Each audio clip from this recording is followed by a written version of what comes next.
今天我们一样来切肉，M89等级的纽约客，这是块非常棒的肉。传说中就是纽约人很喜欢吃的一块肉，这是你要极致好吃的时候的做法。终于从垃圾肉解脱，来到高级肉的部位，因为它本身风味很够，就真的还蛮好吃的一个方法。好肉就是可以生一点再吃，不愧是贵的部位，入口即化，好好吃哦。嗨，大家好，我是 Kevin， 欢迎到火星主厨的微之旅。今天我们一样来切肉，切什么肉？这一块，这个是澳洲和牛 M89等级的纽约客。我们今天一样感谢广元商贸呢赞助我们这块肉，我们来拍影片。对他们这次下重本。那我们把这种比较受欢迎的部位摆在比较后面来介绍啦。我们快要拍完一只牛了，剩下肋眼跟菲力快没了。纽约客，我们稍微讲一下它在牛的腰脊这一块，背部这块。对，我们背后有两条背最长肌，肋眼在比较前面，有肋骨的这一段呢，上半部叫做肋眼。背最长肌呢，它有一个上盖，它叫肋眼，然后再接着呢就是纽约客。因为澳洲和牛分切它比较不一样，如果是日本和牛，它会中间再切一刀这样卖，就分两块卖。好，那我们先把它打开看。我们在开肉的时候，记得就是先从旁边边的地方开，不要这样子很帅这样划过去，然后肉上面就一层刀痕，这样子，让空气进去之后，这样慢慢开它。超大块，好难开哦。我们先把上面擦一下，有一些肉汁跑出来的。其实看这一面就知道，这是块非常棒的肉，它的那个纹理非常的好看。不过这边有一些肉，等一下我们要先拿下来。翻过来，这一面就是接肋眼的地方，还有一些盖肉这些的。然后这一面就是接在腰部的地方。大家可以看到这边有一条很粗的筋啊，就看你要不要去掉。那一般来说呢，这块肉你在吃到的时候通常都没什么修，就是直接切给你。然后这一块肉在很多地方它叫沙朗，因为日文的话叫 sirloin， 英文的话就各种讲法，又有叫 sirloin， 又有人叫 New York strip long， 对，然后也有人叫纽约客 New Yorker， 传说中就是纽约人很喜欢吃的一块肉，它就是比较没有那块上盖的部位。那我们要怎么切嘞？我们先把上面这层油先修掉一些好了。其实如果这层油不修的话，也比较还好啦，因为你去吃很多餐厅，它也不会修给你，也不会修掉这块，把一些多余的油修掉。油修掉，我们就可以看到上面现在开始有银皮跑出来，这层银皮。那我自己以前有时候会把这层筋给留下来，因为它其实咬起来脆脆的，也蛮好吃的其实。然后其实也不一定真的要认真去修它，就差不多修一下。然后我会把它就是从中间切成2段，对，这样啊，我们来看一下，这油花很漂亮。这边有没有看到这个筋？它会比较爱口牙，可是有时候看粗细。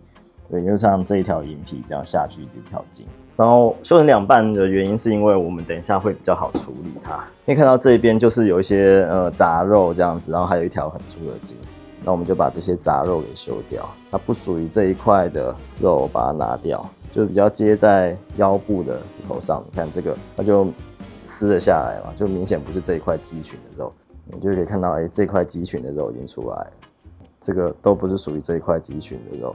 看起来好像还是，可是它不是。sirloin 它的纹理是长这样子，是横的，所以这个看起来就不是这边的，就要把它拿掉。然后还有这一块，它就不是这边的，它就不是这边的。那我们会直接把它撕开来，撕开来之后把它拿掉。通常是这样子拿掉之后，看你要怎么把它切掉。它分界就在这边，就看你要不要从这边把它拿掉。这边就会拿掉比较多，就看你舍不舍得。对。这样把它掰开来，这样子轻轻的把它划开。肌肉不同肌群的组织，它毕竟中间连的胶原蛋白没办法把它就是扣得很好。这块不要浪费了，这块好吃我切一刀给大家看。它虽然筋很多啊，可是它油脂是丰富的，其实很漂亮。这块我们等一下拿来切烧肉片，给大家看一下。还有这边这一块，你也可以看到它是一块杂肉，这边是另外一块肉，这边是一块肉，这边是一块肉，所以我们就把它掰开来，找到中间的分界点，把它撕开来。这是你要极致好吃的时候的做法。那一般牛排馆应该不会管你，就是如果你去吃到客单价3000左右，就会这样子处理给你。这个就下来了，把多余的脂肪修掉，它又是一块可以炖煮的肉。然后可是这边就比较适合做泡面肉啦，因为它就是整个纹理都不一样。大家注意哦，肋眼啊这些部位，它虽然是叫做肋，它只是贴在肋骨上，它不是在肋骨的里面。对，我们肋骨是这样圆的，在上面的呢是肋眼跟背对长肌，下面里面的长在里面就是腓力，对，所以它是不一样的地方。这个你看肌肉纤维看起来就相对的比较粗糙，这个就比较没那么好吃。对，那就是泡面肉，然后这个就看你要不要修啦，修起来可以吃这样子，或是就是拿去炖煮，其实就是油了，没什么东西了。这个我通常就会舍弃。好啦，现在看起来就只剩下这样子了，那就看你要不要把这块筋膜修掉。那这块筋膜要修起来，其实蛮累的，所以有另外一个方法，就是我们先把它切牛排，先这样子切好牛排。切完牛排之后呢，你看这边就可以看到它的筋超厚，这个一定不好吃啊！如果你今天是要吃比较高级的烧肉片的话，这个一定不好吃。所以呢，我们就要把它切掉，这样子去切它，直直的切它，这样就会好修很多。这样子，这边筋膜比较细，你就可以考虑要不要清它。如果不清的话也没关系。那这个就稍微有点进去，我们就稍微拿起来一点点，V 字形的进去把它切掉，然后把一些多的脂肪拿掉。这样子一块呢，就会是你平常在高级的铁板烧看到的一块，就是修得很轻的纽约客。那这个也可以拿来直接当烧肉片来使用。对，那这就是你平常在牛排馆会看到的，就是它可能就是冷冻的直接拿去切啊，因为比较省人工，冷冻直接拿去切，然后旁边的杂的都还会在。然后我们稍微把它摆侧面来看一下哦，正面我把它修一下给大家看。我们可以看它肌肉纹理呢，蛮特别的。我们刚好说它是横的长嘛。可它也不是真的很横，它是有点这样子啊，它是往这个斜的方向去走的，所以我们切的时候这样子看起来，它的那个肉会很漂亮。其实它不是完全逆纹的。你要完全逆纹的话呢，你必须要这个方向这样去切，才会是完全逆纹。那我们来切一个逆纹的给大家看。所以你如果要很逆纹的话，它会是长这样子。所以我们常常说啊，如果你要完全逆纹的话呢，并不一定会。消费者会比较喜欢，看起来它的油花就会比较细一点，就似乎没那么油，这样子。跟这个比的话，这个的话它油花看起来就拉比较长，看起来比较多。这个就是 marbling 比较细致一点点。所以你的呈现方式呢，就是要看你想要怎么样去呈现。那各个消费者喜欢的部位方法可能不一样。接下来另外一块，这边呢其实就是接龙骨的地方。所以我们看这边，它就是接在脊椎旁边的肉。所以它会有一个这个上盖的肌群，那我们一样就是要把它拔掉，这样拔它就会掉了。对，那你就可以去把它稍微拨开来，就是龙骨肉，脊椎旁边的肉，因为牛的那个脊椎的那根很长，那根很长，对，脊椎骨比较大块啦。筋膜就是带到我们刚刚那个 V 字形的地方，然后看工厂有时候切就会这样子碎碎的，那没办法。那这一块一样，后面这边把这个骨膜。有一些可能是有一点接到其他肉的地方，就把它削一下。然后这个我们可以看到，它其实有分两边啊，这边就有接两个不同的肌群，这两个肌群不一样。切一刀给大家看，切一刀会比较明显。看这个肌群就比较复杂，1、2、3、4块的肌群在上面，这个就很少，这个就是我们目标肉。所以如果你要分切的话，会变得很丑。这就接后面的地方，会比较复杂一点。就看你要不要去拿它这样子，不拿也没关系。可是通常客人比较不喜欢吃到这个地方，看起来就不漂亮。漂亮的就是我们刚刚切的前面那一段。所以要怎么去找这个分界这一段，就是一个很重要的事情。你要怎么样去修出来，就是都是长这样子。然后这一块旁边的肉要不要拿掉，就是你的布流率的问题，会很影响到你销售的量，就你的成本会差很多。因为这块的，你看它的筋就是很多啊。对，就没有那么好看，就有很粗的筋，它直接卡到里面来变成3条的，这一块就是大家不会那么喜欢啦。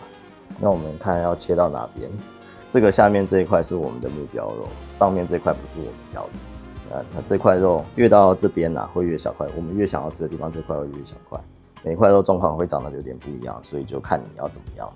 你看又越来越小，这个剩下一点点，切到这一块就没有那个地方了，这就是我们要的地方。就是这块肉看你要不要拿掉，这样子也可以留着啊。这个纽约客就是会这样子，它会有这样的肌群的变化，所以你自己要考量说，你要今天要吃的是哪个部位。所以为什么日本和牛会分前后段？因为后面它可能就拿去做别的东西。那这个澳洲和牛它就整块给你，就是通常我们要的是这边，从这边以上这样子。那我们来切一下我们刚刚这个完全逆纹的部分。好，我先把这个切掉。好，这上面这个筋，把它先切掉。就直直切吧。这个我想把它切成烧肉片。日本的话还是吃到这一块的烧肉片，只是比较贵一点。通常这一块啊，他们会拿去做什么 shabuyashi， 就是在炉子上面直接就是晃一下这样子。然后火锅肉片会用这一块，把筋膜尽量修掉，修到几乎全清的。然后我们刚刚斜的是这个面，就切成一口大小再切片。好，我们这边就可以很直接看到它的纹理是长怎么样。这边就是油花看起来比较长嘛，我已经分不太出来。对，看起来比较长。然后它有两面啦，像这一面的话，油花看起来也很细，所以你有两个切的面都可以切，你可以切这一面或这一面，看你想要怎么样呈现这块肉。我们两种都切切看，那里面还是有一条小小的筋，因为肉刚刚被我们切斜掉了，现在看起来比较丑一点。不同的切法，它呈现的方式会不一样。好，那我们现在来吃这个纽约客的烧肉的部位。那我们先从这个烧肉片来开始。纽约客烧肉可以吃得很深没有关系，因为它本身风味很够。对，所以我们稍微烤一下，不用烤太熟。好，这个，来我试试看。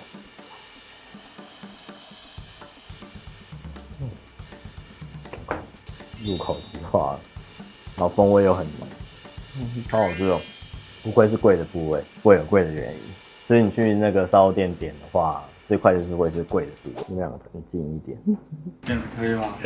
可以，爽感差很多。高级肉的味道，高级肉的味道，又好咬，然后风味又比刚刚那个还要再更浓。对，比牛夹肉好多。果然就是高级肉的味道，不过是钱的味道，已经没什么形容词了，就是好吃。可是我觉得甜味没有那么甜，它是风味，它甜味没有那么甜。刚刚我们吃的还有一点那种甜甜那种奶香味的那种感觉。对，这个就是纯粹的钱的味道，它其实是风味少的地方。可是因为这个它油脂够多，所以它风味不错。那我们去一些就是会提花烧店，它就会切一个薄片这样子，一个薄片，然后就是放上去 shuffle 一下，然后它会给你一个蛋黄跟那个，有时候会给那个 sukiyaki 酱，这样，所以这个一下下它叫 shabuyashi， 对，因为通常是用机器切啊，可是我们今天用手切，就这样一下下就好了。哎呀，片，然后就去沾蛋黄就直接吃这样。可是我们今天没有买蛋黄，就直接吃吧，来一点点盐上去。然后因为它那个筋都还在，所以它会有一点脆口的口感。可是你要做这件事情，那个上面这个筋就一定要留下来。哦，入口即化，是这种一整片的，又是另外一个口感，吃不多，吃不多。有没有个爽感？入口即化，就真的还蛮好吃的一个方法，符合大家对它的期待。很爽，可是吃不多。高级烧肉的感觉，高级烧肉感觉，所以就缺蛋黄，对不对？在我们频道会员，让我买一个蛋。我要买一盒，一盒纸箱装，然后一箱很高级那种感觉的。我们频道会员太便宜了，不一定可以有。这段要避掉。这个不同部位，其实 shabuyashi 应该是蛮适合它的一个，因为又不会太厚。不过这个肉真的是蛮入口即化的。我觉得是厚切、薄切都是好吃的地方，可是一次不能吃太大口。我觉得一开始在拍什么和尚肉，终于从垃圾肉解脱，来到高级肉的部位。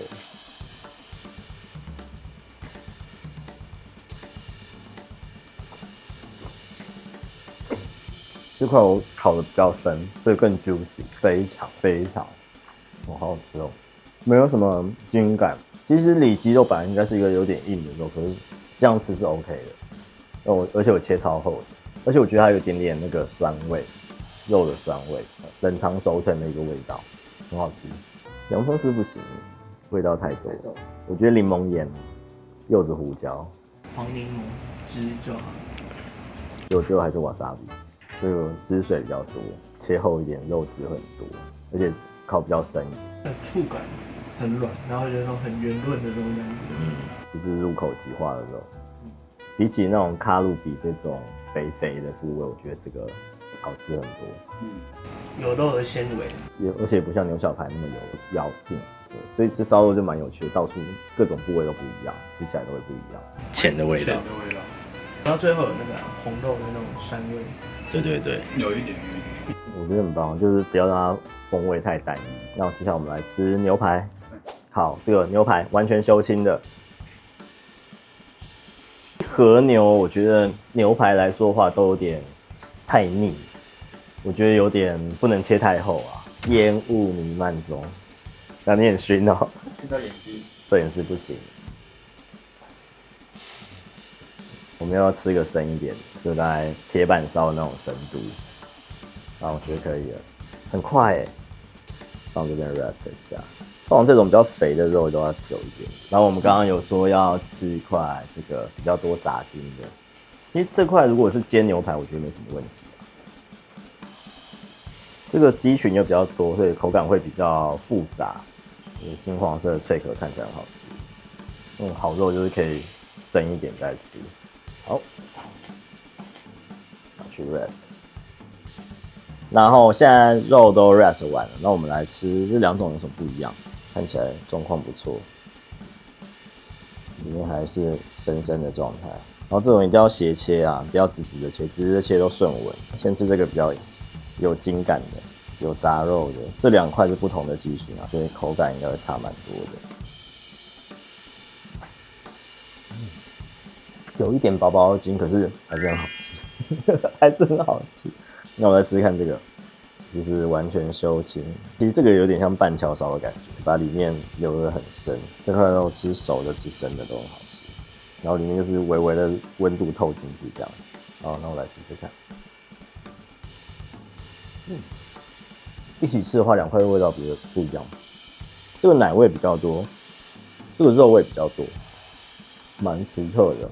这就完全没有筋，因为我们刚把所有的筋都修清了，所以更加的入口即化。我觉得好吃耶，谁烤的那么厉害？然后换你们两个吃。我喜欢这个筋感。你喜欢筋的感觉？我喜欢咬。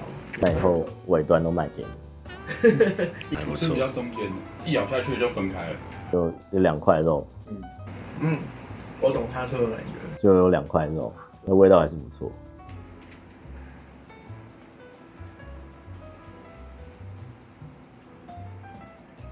然后不知道为什么奶味比较重，对不对？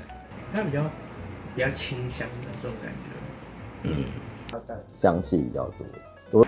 那个肉味就是直拳直接打在嘴巴里面，然后这个比较绵长的这种感觉。我觉得前后段本来味道就会有点不一样，他才有办法吃两块，我们两个已经不行了。我 OK 了，你 OK 了，那你吃啊你。什么？你拿那块干嘛？你拿这块干嘛？拿这块啊？不，整块啃啊？怕什么？我怕我的形象不太好。你少来，你还有形象，这个频道没有形象。我吃中间的生的部分比较多，梅纳反应的那个味道，反而比较带得出中间生肉的那个原本的那些风味。对，就味道会有层次的出来。所以这个就是要煎薄薄的一层有梅纳反应的，然后呢里面让它深一点会比较好吃。其实我觉得这个部位应该是每一种做法都会有不同的感觉啊，所以它才会贵啊，因为它好处理。第一个它修筋简单，你留的那条筋大家也是吃，然后再来就是它方便加工，因为你只要冷冻的去切就可以了，不一定要用手切才会好吃。然后再来就是它，你不同的熟度会有不同的味道，对，就是一个很好表现的肉。所以它贵不是因为它好吃而已，而是因为它好处理。这块肉我觉得它非常非常好处理，就各种处理方式它都会好吃，但你要它很有个性，好像也有点困难。然后再就是它贵，虽然它是一只牛上面很大的一个部位的肉，很大比例的肉，不是什么稀有部位，可是因为餐厅都会用它，所以它的价格就是下不来。尤其在台湾啊，你只要能够推片的，就是好肉。然后不管它是火锅啊、烧肉啊、牛排啊，大家都爱。然后如果这块肉如果说它带着那脊椎骨的话，就是我们说的那个 porterhouse， 然后你就可以同时吃到菲力跟这一块。可是我个人不推荐直接用煎的去处理丁骨牛排，因为它那个骨头会让你煎不到肉。这样，所以最好是用烤。Porterhouse 这个部位只有烤才会好吃。我觉得就算有筋这边也是好吃的，就是不一样的感觉。然后没有筋这边就真的是入口即化，就是修筋的话，其实我觉得买回去如果是冷冻牛排，买回去然后自己再修一下，其实也就 OK 了。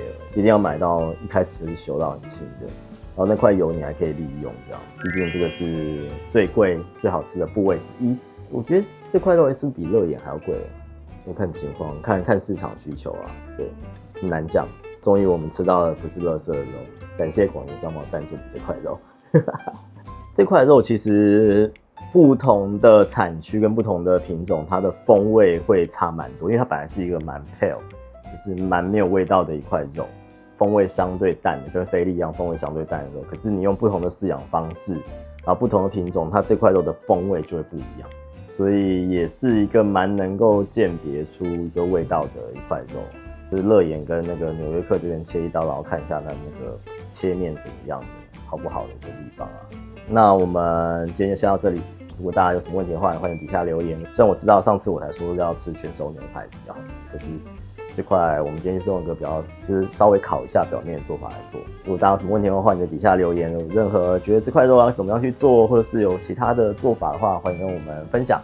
然后可以加我们的 LINE 社群，里面有很多有趣的人，然后什么团购啊什么之类的，通通都会在那边。然后加我们频道会员，让我们下次可以买瓦萨比来配这块肉。如果喜欢我们的影片的话呢，欢迎帮我们订阅、分享、按赞、抖内。当然你都没在抖内啊，好，那我们今天先到这里，我们下次再见，拜。